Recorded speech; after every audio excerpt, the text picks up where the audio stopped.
हरि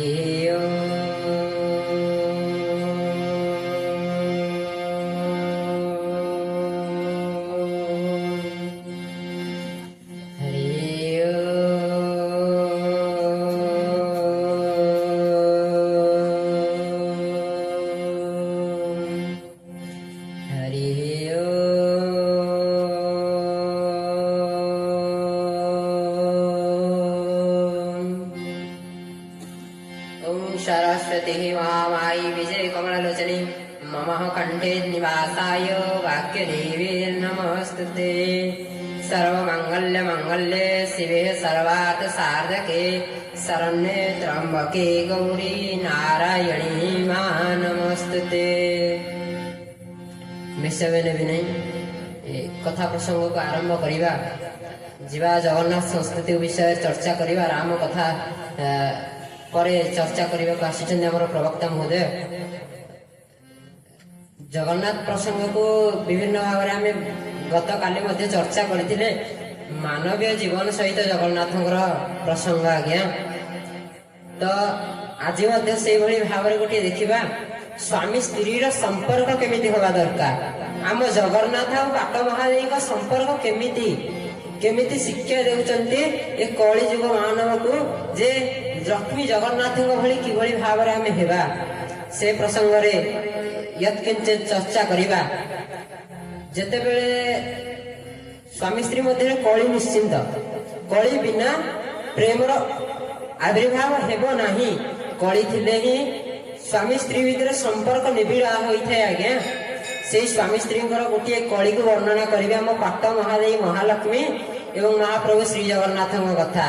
बोले सच्चिदानंद भगवान के। प्रसंग आरंभ करिबा रथयात्रा सहिचंती।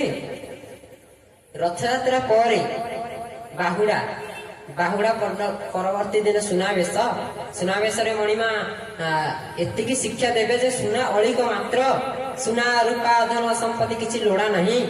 केवल गोटे मुहूर्त गोटे ओली श्रीअंग सुना थिबा सुना वर्ष जाक श्रीअंग रहिबो नहीं। तत्परवर्ती समय से दिन पुणी हरि उत्थापन एकादशी थिबे। एकादशी दिन 4 मास पूर्व शयन कर हरि शयन एकादशी आरंभ हेबे। से दिन ठारू महाप्रभु शयन को विजय करिवे। तत्पर दिन जेतेबेले अधरपणा दिन गरुड़ शयन द्वादशी गरुड़ शयन मध्य करिवे। जेतु भगवान शोइलेनी गरुड़ मध्य शयन को विजय करिवे। तत्परवर्ती दिन त्रयोदशी दिन शिव शयन त्रयोदशी अनुष्ठित हेबे। भगवान शंकर कहिवे त्रिभुवन मालिक पालन करता शोइलेनी भगवान शंकर मध्य शयन को जीवे। से दिन अनुष्ठित हेबे बड़देवल रे नीलाद्रि विजय उत्सव। शिवस्य खंडशाल छाड़ी 9 दिन पर्यंत यात्रा भियाई मणिमा नवरास भियाई गुंडीचा मंदिर रे राधाराणी सहित स्वतंत्र भाव रास अनुष्ठित हेब। से रथयात्रा ना जाती किंतु रसरास रसिकेन्द्र मौली रास भियंती।